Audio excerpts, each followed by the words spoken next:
प्रिय छात्रों, नागरिक शास्त्र पाठ का प्रथम पाठ का आज अंतिम भाग हम लोग आज अध्ययन करेंगे। तो अंतिम पाठ के शेष भाग का शीर्षक का नाम, जैसा कि आप जानते हैं, नई अंतर्राष्ट्रीय अर्थव्यवस्था। इसका नाम नई अंतर्राष्ट्रीय अर्थव्यवस्था, न्यू इंटरनेशनल इकोनॉमिक ऑर्डर। तो इसको हम आप अध्ययन करेंगे। ये नई अंतर्राष्ट्रीय अर्थव्यवस्था का क्या आशय है।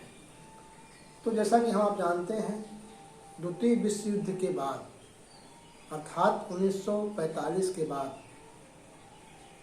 विश्व में जो नई अंतर्राष्ट्रीय अर्थव्यवस्था का विकास हुआ वह विकसित देशों के अनुरूप था। उन्हीं के हित में देखते हुए ये अंतर्राष्ट्रीय अर्थव्यवस्था का विकास हुआ।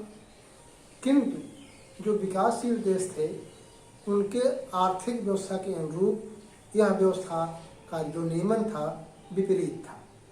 तो इसलिए उस विपरीत को, उस पक्षपातपूर्ण अर्थव्यवस्था को दूर करने के लिए समता के आधार पर और न्याय के आधार पर जो नई अंतर्राष्ट्रीय अर्थव्यवस्था की आवश्यकता थी, उसकी मांग गुटनिरपेक्ष सम्मेलन के द्वारा इन देशों के प्रमुखों द्वारा उठाया गया। तो प्रायः 1960 के दशक में गुटनिरपेक्ष आंदोलन की मांग के मुख्य मुद्दे दो थे।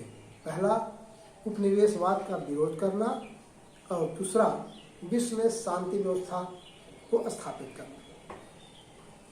आगे चल करके 70 के दशक में गुटनिरपेक्ष आंदोलन के मांग में परिवर्तन होता है, जो उसने मांग रखा कि समता और न्याय के आधार पर नई अंतर्राष्ट्रीय अर्थव्यवस्था को विकसित किया जाए, मान्यता दिया जाए। तो इस मांग को 1972 में, इस मांग को 1972 में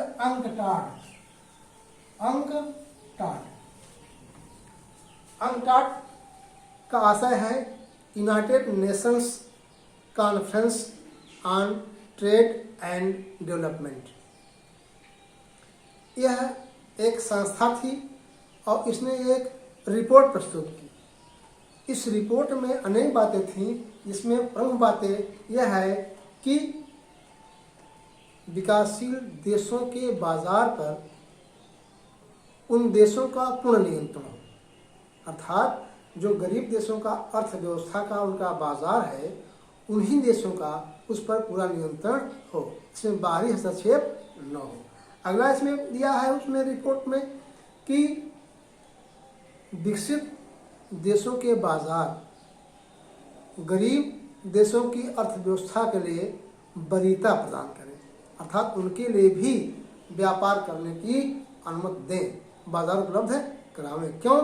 क्योंकि विकसित देशों के पास पूंजी थी, वहाँ अधिक खरीदार थे, और विकासशील देशों के पास अधिक मात्रा में संसाधन या कच्चे माल उपलब्ध थे, जिससे वो बाजार में बेच करके लाभ प्राप्त कर सके, अपनी गरीबी को दूर कर सके। अगला इन्होंने रिपोर्ट दिया कि विकासशील देशों के पास जो तकनीकी का अभाव है, इस अभाव को विकसित देश दूर करें, अर्थात अपने तकनीकी ज्ञान को हस्तांतरित करें विकासशील देशों के लिए, जिससे वह तकनीकी के माध्यम से अपने आर्थिक विकास को प्राप्त करें। अगला रिपोर्ट दिया गया इसमें कि जो अंतर्राष्ट्रीय संस्थाएं हैं, जैसे विश्व बैंक, अंतर्राष्ट्रीय मुद्रा कोष, ये जो अंतर्राष्ट्रीय संस्थाएं हैं, गरीब देशों के हितों पर अधिक ध्यान दें। तो यह जो है, हम देखते हैं 1972 के अंकटाड का रिपोर्ट प्रस्तुत किया, जो जिसका समर्थन 1973 के अल्जीरिया के गुटनिरपेक्ष आंदोलन में गुटनिरपेक्ष देशों के द्वारा किया गया। 1973 में अल्जीरिया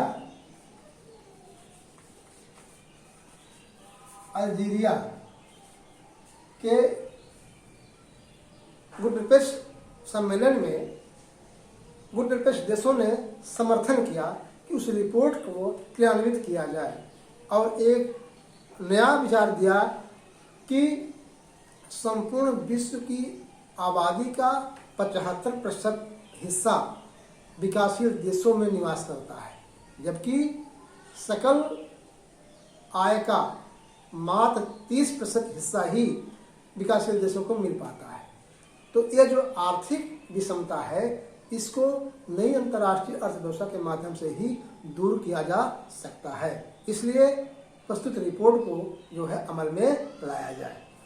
आगे चल करके 1 मई 1974 को संयुक्त राष्ट्र महासभा में एक विशेष अधिवेशन में एक प्रस्ताव पास किया गया। उस प्रस्ताव में अनेक बातों को शामिल किया गया। इसमें प्रमुख बातें यह है कि पहला कि विकासशील देशों का बाजार पर विकासशील देशों का ही पूर्ण नियंत्रण हो, किसी देश का दोहन या दबाव न रहे। दूसरा, विकसित देशों का बाजार विकासशील देशों के लिए सुगम किया जाए। अगला, जो तकनीकी का हस्तांतरण हो विकसित देश विकासशील देशों को उपलब्ध करावें। और इसके अलावा जो अंतर्राष्ट्रीय संस्थाएं हैं, यह विकासशील देशों के लिए सुविधाओं का अधिक उपयोग, अधिक प्रतिनिधित्व दें, अधिक भाग दें। अर्थात अंतर्राष्ट्रीय संस्थाओं में जो प्रतिनिधित्व हो वो विकासशील देशों के लिए अधिक मात्रा में मुहैया कराया जाए। अगला, जो ऋण का भार है, जो अंतर्राष्ट्रीय संस्थाओं के द्वारा विकासशील देशों को कर्ज दिया गया है, उस कर्ज का जो ऋण का भार है उसे कम किया जाए, जिससे वो कर्ज के भार से उनका विकास प्रभावित न हो, अपना विकास कर सकें। और बहुराष्ट्रीय कंपनियों के गतिविधियों पर नियंत्रण, अर्थात विश्व में बहुराष्ट्रीय कंपनियां का व्यापार प्रसार हुआ था और विकासशील देशों में भी उनका फैलाव था। तो विकासशील देशों पर उनकी गतिविधियों को नियंत्रित किया जाए, जिससे वे उन गरीब और कमज़ोर विकासशील देशों का अधिक दोहन न करने पाए। तो इन सब बातों को 1 मई 1974 को यह जो है प्रस्ताव पास किया गया। आगे चल करके 12 दिसंबर 1974 को रिपोर्ट प्रस्तुत की गई और फिर 12 दिसंबर 1974 को संयुक्त राष्ट्र महासभा द्वारा इन रिपोर्ट को के आधार पर नई अंतर्राष्ट्रीय अर्थव्यवस्था प्राप्त करने के लिए एक नियमन बनाया गया, जिसे चार्टर कहा जाता है। उस चार्टर में प्रायः दो प्रस्तावों या दो स्तर से नई अंतर्राष्ट्रीय अर्थव्यवस्था प्राप्त करने का प्रयास किया गया। पहला प्रयास उत्तर दक्षिण संवाद,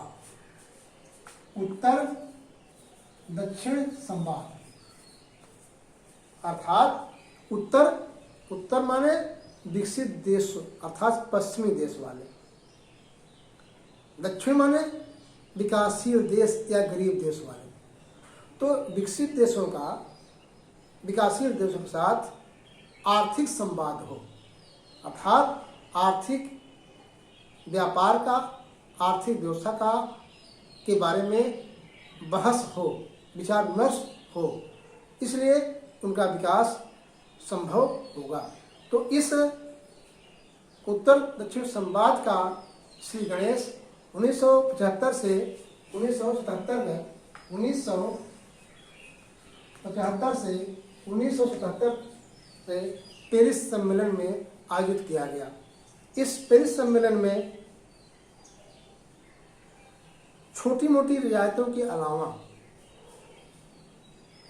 महत्वपूर्ण बदलाव लाने वाले रियायतों पर विकसित देश सहमत नहीं हुए।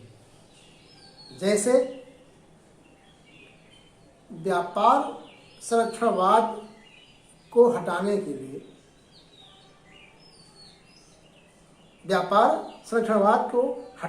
लिए, सकल राष्ट्रीय उत्पाद का 0.7% हिस्सा विकसित देशों को विकासशील देशों के लिए देना था, और ये बनाया गया था चार्टर में। तो यह हुआ कि ये दे, लेकिन इस महत्वपूर्ण बदलाव को विकसित देशों ने अनमने ढंग से टाल दिया और स्वीकार नहीं किया, जिससे उत्तर दक्षिण संवाद टूट गया, अभीष्ट सफलता प्राप्त नहीं कर सका। अगला कदम था दक्षिण दक्षिण संवाद। दक्षिण संवाद अर्थात जब उत्तर के देश विकासशील देशों के लिए उदार मन से सहयोग नहीं करना चाहे, तो यह निर्णय किया गया कि विकासशील देश ही अपने आर्थिक संसाधनों से, अपने बलबूते आपसी सहयोग के माध्यम से एक आर्थिक विकास प्राप्त कर सकते हैं। इसे ही दक्षिण दक्षिण सहयोग के नाम से जाना जाता है। तो 1968 में द्वितीय अंकटाड सम्मेलन नई दिल्ली में आयोजित हुआ, जिसमें दक्षिण दक्षिण सहयोग के महत्व को रेखांकित किया गया कि ये जो है विकासशील देश मिल करके अपने माध्यम से अर्थव्यवस्था को प्राप्त कर सकते हैं। और 1987 में दक्षिण आयोग बनाया गया। इसका आशय हुआ कि दक्षिण आयोग अर्थात विकासशील देशों का आयोग, अर्थात गरीब देशों का आयोग, अर्थात तृतीय विश्व के देशों का आयोग, जो व्यापार में कमी हो, जो व्यापार में विकसित देशों के मुकाबले विकासशील मंचों का उभार में कमी हो, उसको रेखांकित करे और रिपोर्ट प्रस्तुत करे। तो परिणामतः 1990 में दक्षिण आयोग ने एक रिपोर्ट प्रस्तुत किया, जिसे कहा गया the challenge to the South. The challenge to the South, ये 1990 में यह पास किया गया, the challenge to the South, 1990 में।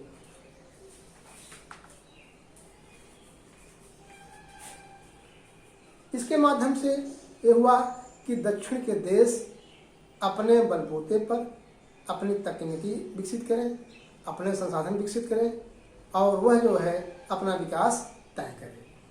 और इसके नाते 17 मई 2010 को 17 मई 2010 को G15 का शिखर सम्मेलन का आयोजन हुआ। इस शिखर सम्मेलन में यह मांग किया गया कि नई अंतर्राष्ट्रीय अर्थव्यवस्था को प्राप्त करने के लिए उक्त सभी बातों का समर्थन करना या उसके लिए प्रयास करना तो अभीष्ट ही है। समय के अनुसार इसमें कुछ नए मुद्दे भी शामिल किए जाएं, जैसे वैश्विक मंदी, विश्व में जो आर्थिक मंदी चली उससे बचने के लिए विकासशील देश आपस में कोऑपरेशन करें। और इसके अलावा शामिल किए कि वे जो है जलवायु परिवर्तन में जो पर्यावरण असंतुलन आड़े आ रहा है उसको दूर करने के लिए हरित क्रांति या जो भी हो उपाय हो उसको अपनाया जाए। और इस तरह से नई अंतर्राष्ट्रीय अर्थव्यवस्था प्राप्त करने के लिए विकासशील देशों ने जो 1961 में इनकी जनसंख्या 25 थी, वर्तमान में 120 हो गई है।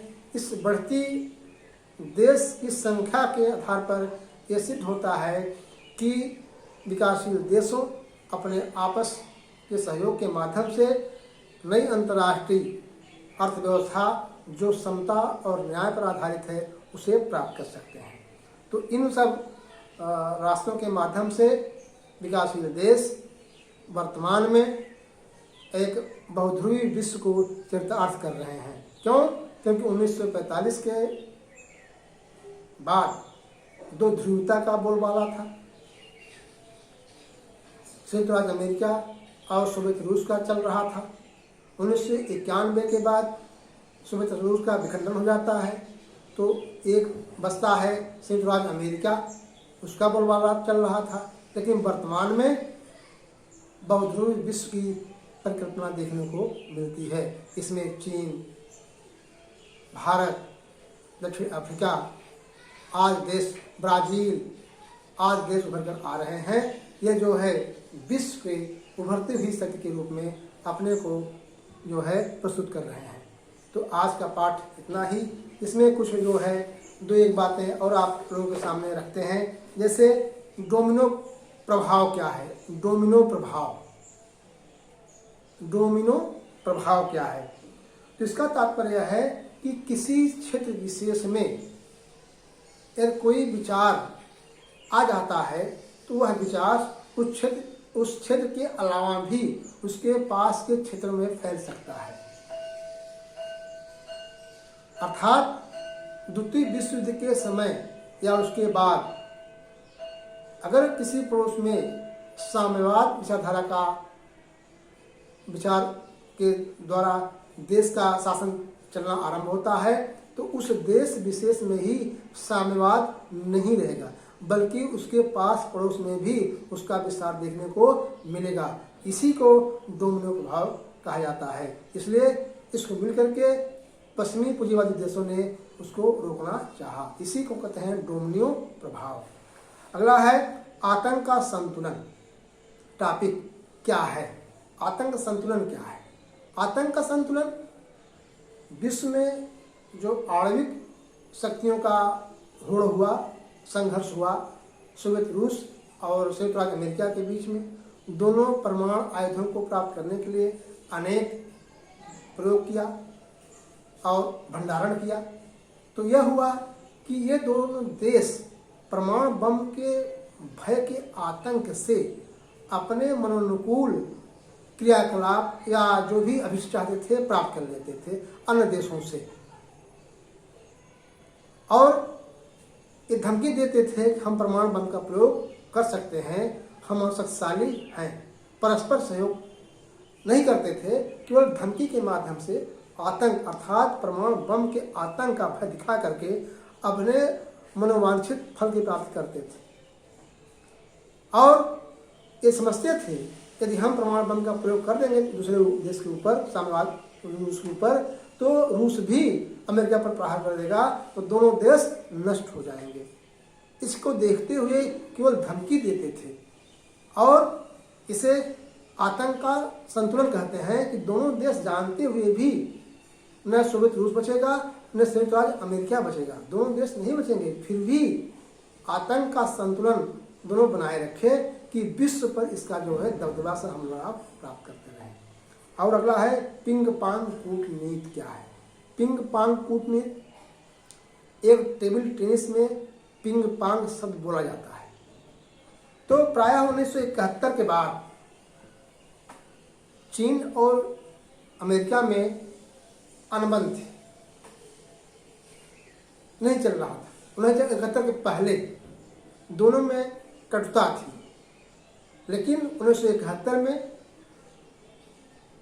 अमेरिका का टेबल टेनिस की टीम चीन में गई और चीन के विदेश मंत्री चोरी से या छिपे रूप से चीन की यात्रा की। उस यात्रा के कारण ही अमेरिका ने चीन को संयुक्त राष्ट्र संघ की सदस्य देने में सहयोग किया। और चूंकि पिंग पांग क्या है, टेबल टेनिस के गेम में पिंग पांग शब्द का प्रयोग होता है, आवाज़ आती है, इसलिए इसे कहते हैं पिंग पांग कूटनीति। तो इस तरह से हम देखते हैं आज का पाठ समाप्त होता है। अब अगला पाठ हम जो है लेके आएंगे, तब तक के लिए आप लोग भी जो है अध्ययन करिए और व्हाट्सएप के माध्यम से इस प्रश्न को कुछ लिख करके भेजिए, जैसे उत्तर दक्षिण संवाद क्या है, या पिंग पांग कूटनीति क्या है। ये सब दो बातों को लिख करके आप लोग व्हाट्सएप पर दे दीजिए। कम से कम आप लोग प्रश्न दे रहे हैं और कोई उत्तर नहीं मिल रहा है, तो हम आशा रखते हैं कि आप लोग आपसे जो है रुचि लेंगे और सहयोग करेंगे। धन्यवाद।